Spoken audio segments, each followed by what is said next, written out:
they speak real, actual people. It works. Does anybody wanted to shout "I love you, Harry"? Please do so. And anybody wanted to say "I love you, Katie"? See? Oh, that's it. Thank you very much. Bye. Wow, great to have you here. I said it was a bouncy sofa. It is, right? Right, am I? You might not ever want to leave again. Most of the questions, no, I'll leave all the questions to them actually. Because, well, they paid tickets to you. They want to talk to you endlessly. So I'm going to jump in between the audience. Is it okay if I take this room? I take this space. Wow! And here we are. Hello, everybody. If you want to ask a question, you have 20-25 minutes. Just raise your hands, and we'll start right here in front. Oh, what? You're raising your hand for her. You wait. Now you go. Hi. My question is actually for Katie. What was it like filming on the Bridgerton set? And are we going to like your character, or are we going to absolutely hate her? Harry wants to know as well. It's funny because I feel like I've played characters that have been very divisive. You know, you either love them or you hate them. And I think it's going to be quite similar with Araminta. Thing about filming and like acting in general, and what do you do to relax after a hard long day? Why didn't you become a butcher or anything else? Well, that's a big question. So I'm going to give you quite a small answer. The best thing about it, I would say, is when you get to do, which is not very often, a job that's actually really special, like Arcane, for example, and then you get to meet real people with real stories, and this funny little thing that I did in a booth over a bunch of years is traveled through the world and through Fortiche and all these musicians and 1,000 other people and reach them, and then I can have a conversation about the secret things I was thinking about and the secret things they were thinking about, and we're completely connected. And that, for me, is the closest you get to magic in real life. Beautiful. I think for me, more and more, it's the people that I meet while I'm on a job. You know, the creatives. Just finding people who have kind of similar passions to you. So yeah, that's the best thing about it. Well, in terms of how do we unwind, me and Katie both have 2-year-old sons. So actually being at work for the first time is much more relaxing than being at home. So it's all flipped. Absolutely, I agree with that. It's the kind of creativity that you can take a break from. Creative children everywhere. Here we go. Question time. This is for both of you. In the characters that you play in Arcane, what do you see yourself like reflecting the character? Well, Victor is just a much better person in general than I am. I don't know what I have in common with him. I guess maybe, you know, when things get super stressful and overwhelming, there are two sorts of people. There are the people who then go super hyper-focused, crazy and smash it, or the people who then step back and be like, hold on, I can figure this out. You slow right down. Victor's that guy. I think I do that as well. When things get out of control, I step back and I try to figure it out before I jump in. That's the connection I have with him. I think with Caitlin, you know, she's got like a really good moral compass, and she, you know, especially in season 1, she was just, you know, she's a justice warrior, and I kind of would like I aspire to be that, where, you know, I kind of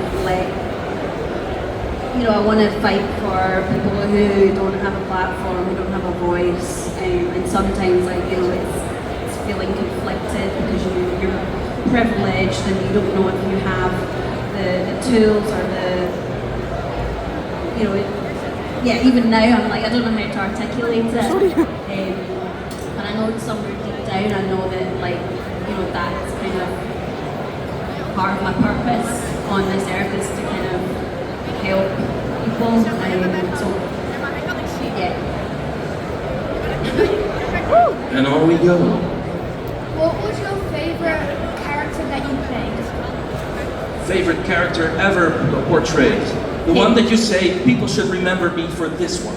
Caitlin. Yeah, Victor, probably. Yeah. But you've not played Caitlin. No, Victor, I said. Okay. He's like Caitlin, but a bit taller. They share so much. Is he though? Is Victor taller or Caitlin? Yeah, who knows? Caitlin's very tall. I did not know that, actually. You know what? Forget that. Well, if I'd asked my daughter, she was on the verge of having nightmares because of your role in Doctor Who as Baines. Just tilting your head a little bit like this. How old is your daughter? She's 12 now. And whenever I want to freak her out a little bit, I just go...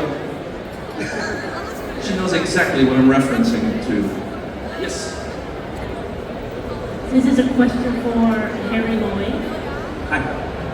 What was it like being on set while filming Game of Thrones? Like, while you were there?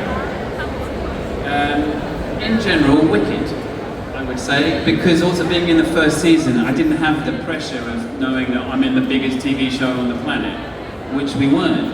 I was doing this very weird, detailed, epic story that I didn't think anyone necessarily was going to be able to follow. So I was very free to have a lot of fun. And I thought, I don't know if anyone's going to watch this, but I love it. And I loved that they were making it on a scale that I wasn't used to on British TV, but also with a detail that I also wasn't used to in terms of the language and the lineage and, you know, all the kind of direction you would get from an HBO director. It was just tiny little things. So for me, it was the biggest and the smallest job at the same time, and I didn't have to worry about the real world at all. And by the time it became popular, I was long gone, so I could then enjoy it as a fan. So actually, it was great for me. Right here. My question is for both of you. Katie, I love your accent, but what do you do to hide it, to have more roles that are for the common market? And for Harry, how do you create an accent like Victor's, which your own accent is definitely different?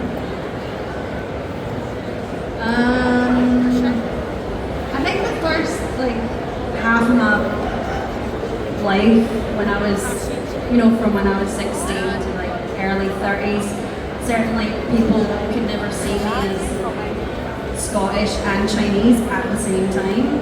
So whenever I auditioned, I was asked to put on either an RP accent, which is pronounced pronunciation, like Caitlin's accent, and then either that or general American. And I think over time I've just kind of honed in on that skill because they never asked for my Scottish accent, and I think it's more and more now when I audition they ask me for my natural one. So I didn't necessarily deliberately try to hide my Scottish accent. It's just nobody wanted to hear it. It's a shame, Brennan. Yeah, it is. I think so too. I think they do that more and more. You'll get in an audition breakdown, use your own accent, and then maybe do another take in something else. They want this authenticity now. But at the same time, you'll get notes like, can you do general American or neutral English? Both of which are accents that don't actually exist. They're just trying to not annoy anyone in the international distribution process. And you get these weird half kind of accents which everyone can understand, but no one really talks like that. So to answer this question about Victor, it's really exciting when you have someone who has to be different from you and then you can create something. It's part of the process. In the audition for Victor, it just said Eastern European. And I'd just a few years before done a film where I played a Czech character in a film called Anthropoid. So I'd done some Czech accent lessons. So I had the memory of that in my mouth and I used that to do Victor just how it was comfortable for me because no one else speaks like him in the show and it was very free. But I started with Czech and then came back towards myself. There you go. Accents. Oh, they're on the other side of the room, of course, there's questions as well. Let's see if I can get through here. You had a question? Yep. Alright, for both of you, what was the favorite line to record in Arcane? Favorite line? This is like a sentence. Like a word mic drop, something. I know Victor's got a lot of fridge magnet kind of quotes. If anyone wanted to do a line of fridge magnets, I would be interested.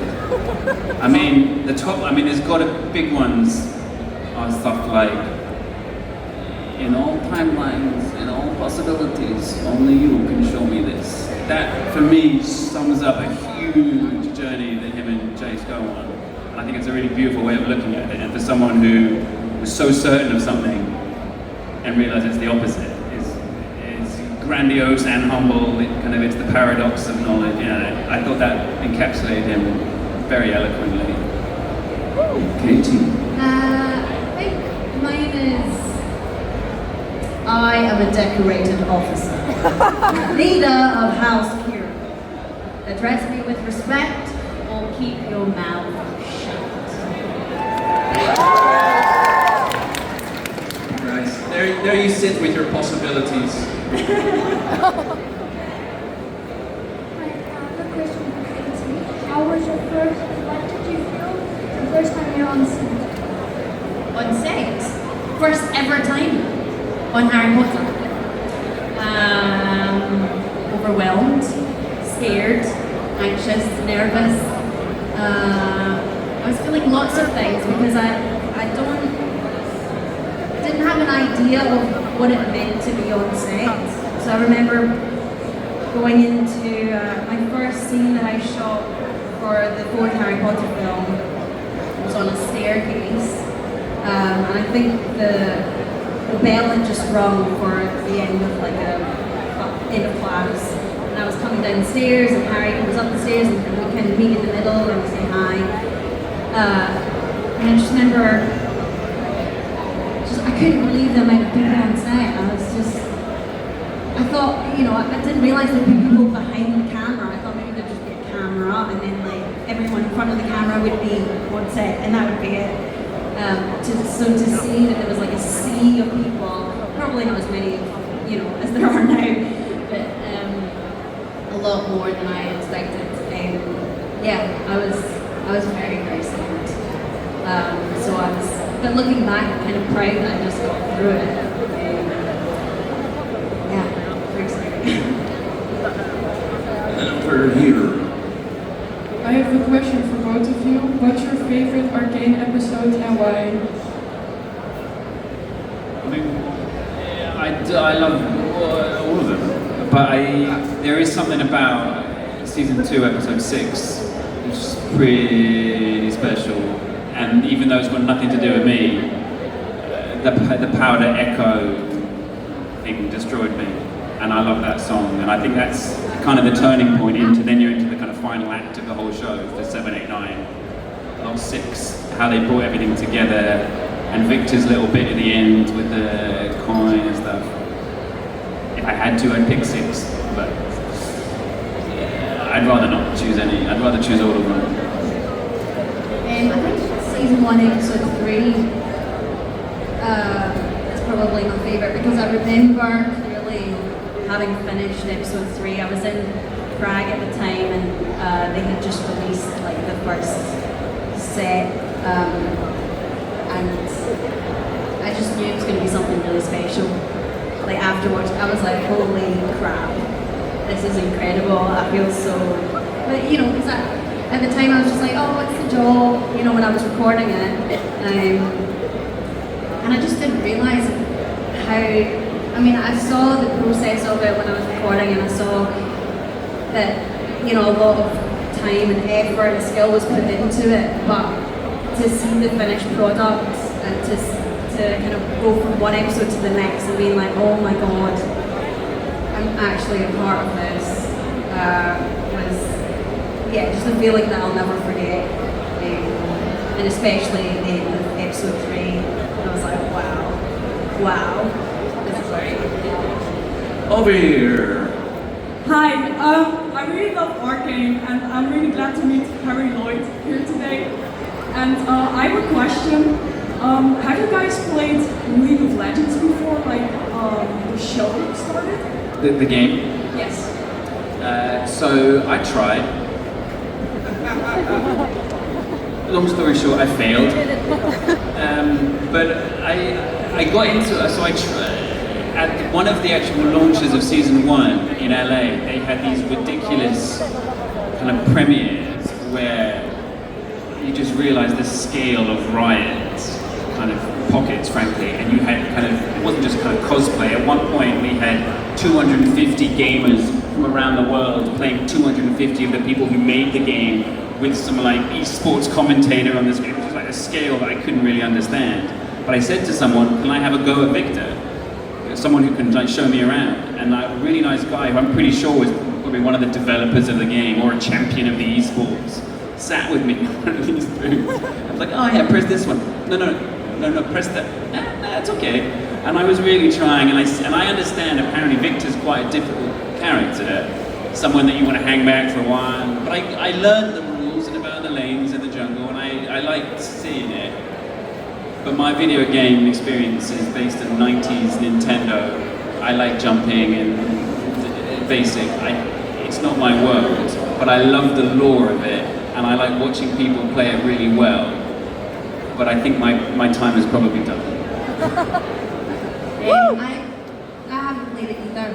I'm a huge gamer, so I was actually just afraid that I would get, addicted and sucked up into the whole world of League of Legends, because I've been addicted to games in the past. What have you been addicted to? World of Warcraft, Call of Duty, Final Fantasy, Pokemon, all of it. I had every console like growing up, so I just knew it was kind of dangerous territory if I was to kind of even, so I just tried to just say no. Really, yeah. Maybe once my son turns 18, I'll go back to gaming. But go together. Yeah. Jesus Victor Emerge. I remember reading that and seeing the sketches of that, and then seeing the final version of that, and just the layer upon layer. I thought it was just really ambitious, and you could easily really screw that up. And I thought they did something really beautiful with it. That, and also the scene where Victor runs for the first time on his new leg, on that panning shot with the lighthouse, which they asked me to go back and re-record so that my scream ended on a C sharp, so it fits in with the music of the next scene. That's the kind of stuff they would do. Yeah. I think my favourite scene was probably the intimate moment that, not the one you're thinking of, but the one on the bed when he invites her, they're lying on the bed and they have a sort of one-to-one deep chat about their upbringing and life, and it was a really nice scene to record, and in the lead up to that, it was quite funny, when she comes in with Ryan, her mom comes in, and her mom and dad come in through the door. It's just quite a comical moment. And then the final question for this Q&A session for you.